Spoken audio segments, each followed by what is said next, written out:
अस्सलाम वालेकुम।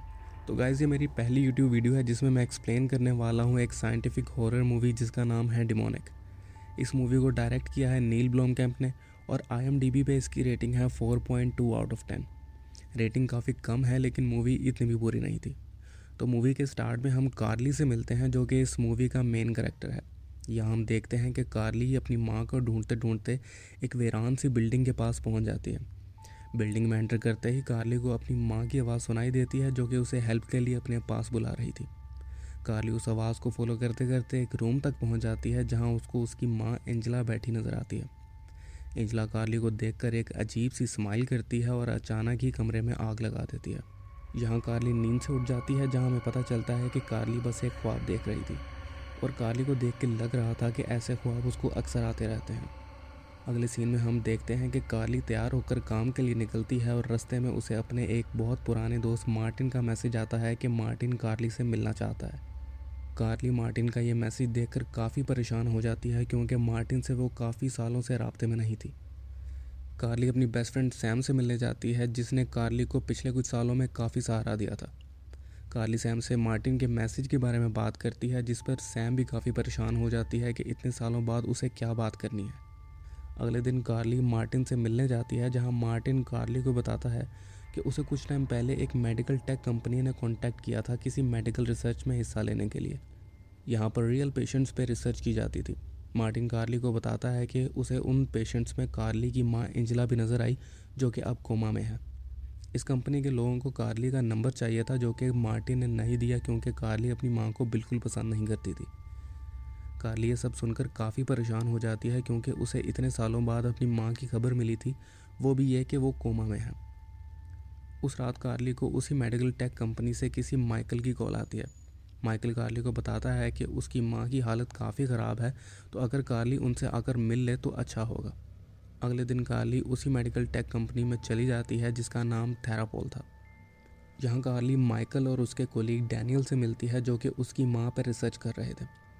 यहाँ हमें पता चलता है कि ये लोग ऐसी टेक्नोलॉजी पे काम कर रहे हैं जिससे वो किसी के दिमाग में घुस के उससे बात कर सके और इस रिसर्च के लिए एंजेला उनके लिए बिल्कुल परफेक्ट थी क्योंकि कोमा में होने के बावजूद एंजेला का दिमाग हाइपर एक्टिव था। यहाँ माइकल और डैनियल कार्ली को बताते हैं कि उन्होंने एंजेला से बात करने की कई बार कोशिश की है लेकिन वो सिर्फ कार्ली और मार्टिन से ही बात करना चाहती है। यहाँ हमें रिवील होता है कि एंजेला अपने किसी गुनाह की वजह से जेल में थी और वहाँ जाकर वो दिमागी तौर पर काफ़ी बीमार हो गई थी और ख़ुद को इतना नुकसान पहुंचा रही थी कि अब वो कोमा में है। डैनियल और माइकल कार्ली को इंसिस्ट करते हैं कि वो सिमुलेशन के थ्रू एंजेला से बात करे ताकि उन्हें पता चले कि एंजेला अभी क्या महसूस कर रही है। कार्ली बहुत सोचने के बाद मान जाती है और माइकल और डैनियल उसे सिमुलेशन के लिए प्रिपेयर करने लगते हैं। याद रहे सिमुलेशन में हर चीज़ एंजेला की मेमोरी से ही क्रिएट होगी। माइकल और डैनियल ने कार्ली को बताया कि वो हर वक्त कार्ली को मॉनिटर करते रहेंगे, तो जब भी उसे उस सिमुलेशन से बाहर आना हो वो आवाज़ दे सकती है। फाइनली कार्ली को सुला देते हैं और ग्रेजुअली कार्ली एंजेला के सिमुलेशन में पहुंच जाती है जहां कार्ली अपने बचपन वाला घर देखती है जिसके एक रूम में एंजेला बैठी थी। कार्ली एंजेला को देखते ही उस पर चिल्लाने लगती है for doing some horrible things in past, जिसके जवाब में एंजेला कार्ली से वापस जाने का कहती है। अब सिमुलेशन से बाहर आने के बाद कार्ली डैनियल और माइकल को अपना एक्सपीरियंस बताती है और कहती है कि वो अब दोबारा सिमुलेशन में नहीं जाना चाहती। उसी रात जब कार्ली सो रही थी तो उसे बहुत अजीब सा नाइटमेयर आता है जिसमें वो एक डिमोनिक सिंबल भी देखती है। खैर अगली सुबह कार्ली हिम्मत करके फिर से थेरापोल जाती है ताकि फिर से सिमुलेशन में जा सके। इस बार कार्ली एक पुरानी मेडिकल बिल्डिंग में पहुंच जाती है जिसे मूवी के स्टार्ट में भी दिखाया गया था।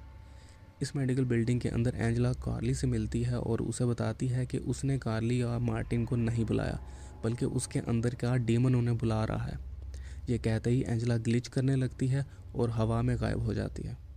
एंजेला के गायब होने के बाद कार्ली बहुत ज़्यादा डर जाती है और डैनियल और माइकल को उसे सिमुलेशन से बाहर निकालने का कहती है जिसे डैनियल और माइकल इग्नोर कर देते हैं। तभी कार्ली को उस मेडिकल बिल्डिंग में से कुछ आवाज़ें आने लगती हैं।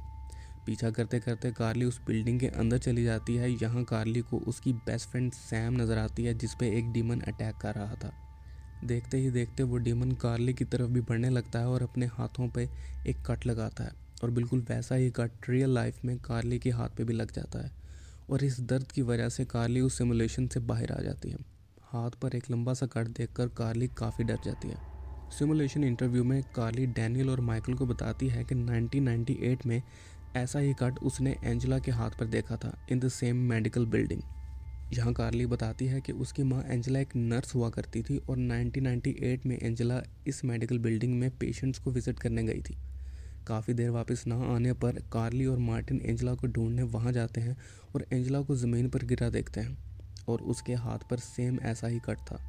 उसके बाद एंजेला का बिहेवियर काफ़ी बदल जाता है और वो काफ़ी खामोश रहने लगती है और एंजेला ने इस हालत में वो सिंपल भी बनाया था जो कार्ली ने अपने नाइटमेयर में देखा था। खैर, कार्ली बताती है कि उसके बाद एंजेला ने एक ओल्ड एज होम में आग लगाकर 21 लोगों को मार दिया था और एक चर्च को पॉइजन करके 5 लोगों की जान ले ली थी, जिसमें उसकी ग्रैंड माँ भी शामिल थी। उसके बाद पुलिस ने एंजेला को अरेस्ट कर लिया था और जाते जाते एंजेला ने कार्ली को काफ़ी डिमोनिक स्माइल पास की थी। थेरापोल से निकलने के बाद कार्ली मार्टिन के घर जाती है और उसे वो सब बताती है जो सिमुलेशन में हुआ। मार्टिन कार्ली को अपनी कुछ थ्योरीज बताता है कि एंजेला एक डीमन से पोजेस्ड है और जब से उसने और कार्ली ने एंजेला को उस मेडिकल बिल्डिंग से रेस्क्यू किया था, उसे बहुत अजीब से नाइटमेयर्स आते हैं और शायद ये थेरापोल वाले किसी तरह के प्रीस्ट हैं जो उस डीमन को मारना चाहते हैं। इसीलिए उन्होंने कार्ली और मार्टिन से कांटेक्ट किया था। कार्ली को मार्टिन की ये सारी थ्योरीज एकदम फजूल लगती हैं और वो मार्टिन के घर से जाने लगती है। मार्टिन कार्ली को काफ़ी समझाता है लेकिन वो वहाँ नहीं रुकती। कार्ली जब घर पहुँचती है तो घर पर सैम कार्ली का पहले से ही वेट कर रही थी, लेकिन कार्ली उसे घर जाने का कहती है क्योंकि उसको किसी से भी बात नहीं करनी थी। सैम लेट नाइट फिर से कार्ली के घर आती है और उससे नॉर्मली बातें करने लगती है, जिससे कार्ली भी काफ़ी रिलैक्स फील करती है। पर अचानक सैम बातें करते करते कार्ली से कहती है कि अगर वो कहीं खो जाए तो कार्ली परेशान ना हो, सैम उसे जंगलों में मिलेगी। यह बात सुनकर कार्ली काफ़ी अजीब फील करती है। फिर सैम एक डिमोनिक सा मास्क लगा लेती है और अजीब सी आवाज़ में बात करने लगती है। सैम की बॉडी अजीब तरह से मुड़ने लगती है और वो कार्ली पर अटैक कर देती है। कार्ली उससे बचते बचते एक रूम में छुप जाती है जहां हमें वो डीमन नज़र आता है जिसके बारे में मार्टिन बात कर रहा था। तभी अचानक कार्ली की आंख खुल जाती है और यहाँ हमें पता चलता है कि वो एक ख्वाब देख रही थी। अगले सीन में हम देखते हैं कि थेरापोल वालों ने कार्ली के घर में कैमरास इंस्टॉल किए हुए थे जिससे वो कार्ली की हर हरकत पर नज़र रख सकें। यहाँ हम व्यूअर्स को पता चलता है कि वो थेरापोल वाले वाकई प्रीस्ट थे और आज रात उस डीमन को उस पुरानी मेडिकल बिल्डिंग में मारने वाले थे। यानी मार्टिन की सारी थ्योरीज बिल्कुल सच थी। इसके बाद कार्ली सैम को कॉल करती है लेकिन सैम कॉल अटेंड नहीं करती, जिस पर कार्ली परेशान होकर सैम के घर जाती है, लेकिन सैम के घर का दरवाज़ा खुला था लेकिन सैम वहाँ मौजूद नहीं थी। कार्ली पुलिस को कॉल करती है और पुलिस भी इस केस में ज़्यादा इंटरेस्ट शो नहीं करती। अब कार्ली मार्टिन के घर जाती है और उसे सैम को ढूंढने के लिए मदद मांगती है। मार्टिन ना चाहते हुए भी मान जाता है और वो लोग सैम को ढूंढते ढूंढते उस पुरानी मेडिकल बिल्डिंग के पास वाले जंगल में पहुंच जाते हैं। वहाँ उन्हें सैम एक जगह बैठी नज़र आती है। सैम काफ़ी डरी हुई थी और बता रही थी कि उसने कुछ लोगों को उस मेडिकल बिल्डिंग में जाते देखा है जिनके साथ एंजेला भी थी। कार्ली और मार्टिन सैम को मार्टिन की गाड़ी में सुला देते हैं और उस मेडिकल बिल्डिंग में चले जाते हैं। वहाँ उन्हें ब्लैक कॉप्स नज़र आते हैं जो कि मर चुके थे। वहाँ उन्हें डैनियल भी नज़र आता है जो ऑलमोस्ट मरने ही वाला था। डैनियल कार्ली को बताता है कि वो डीमन अब एंजेला से निकलकर माइकल में आ गया है और माइकल ने ही हम सबको मारा है। डैनियल कार्ली को हज़ारों साल पुराना एक होली लेंस देता है जिससे कार्ली उस डीमन को मार सके। कार्ली और मार्टिन एक रूम में जाते हैं जहाँ एंजेला सिमुलेशन डिवाइस से कनेक्टेड थी। कार्ली खुद भी सिमुलेशन में चली जाती है क्योंकि एंजेला अब पोजेस्ड नहीं थी, इसलिए कार्ली और एंजेला अच्छे से बात कर सकते थे और एक दूसरे को माफ़ कर सकते थे। खैर यही हुआ और यहाँ एंजेला की मौत हो जाती है। सिमुलेशन से बाहर आने के बाद कार्ली को मार्टिन कहीं नज़र नहीं आता। कार्ली मार्टिन को ढूंढते ढूंढते उस बिल्डिंग से बाहर आती है और देखती है कि मार्टिन की गाड़ी को आग लग गई है और सैम उसमें जलकर मर चुकी है। थोड़ी देर ढूंढने के बाद कार्ली को मार्टिन बहुत ज़ख्मी हालत में मिलता है जिसे डीमन से पोजेस्ड माइकल ने काफ़ी टॉर्चर किया था। कार्ली मार्टिन को उठा पाती इससे पहले पोजेस्ड माइकल आ जाता है और कार्ली पर अटैक कर देता है। कार्ली ड्यूरिंग अटैक माइकल को उस होली लेंस से स्टैब कर देती है जिससे माइकल की तो मौत हो जाती है, लेकिन उसके अंदर का डीमन कार्ली में आ जाता है।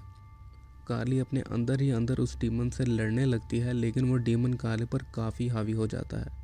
एक पॉइंट पर हम व्यूअर्स को लगता है जैसे कार्ली कम्प्लीटली उस डीमन के कंट्रोल में आ चुकी है, लेकिन अचानक कार्ली अपनी बॉडी पर काबू पाकर उस होली लेंस से खुद को ही स्टैब कर लेती है। इस बार वो डेमन किसी और की बॉडी को यूज़ नहीं कर पाता और हवा में ही उसे आग लग जाती है और वो मारा जाता है। अगले सीन में हम देखते हैं कि कार्ली एक हॉस्पिटल में है जहां मार्टिन उसे मिलने आता है। यहाँ से सीन शिफ्ट होता है और हम देखते हैं कि कार्ली अपनी माँ की कब्र पर फूल लेकर गई है और ये मूवी यहीं ख़त्म हो जाती है। तो गाइज़ ये थी एक्सप्लेन डेमोनिक 2021। इस तरह की मज़ीद वीडियोस देखने के लिए हमारे चैनल को सब्सक्राइब कीजिए, नहीं तो हो सकता है वो डेमन आपके ख्वाबों में भी आए। मिलते हैं अगली वीडियो में।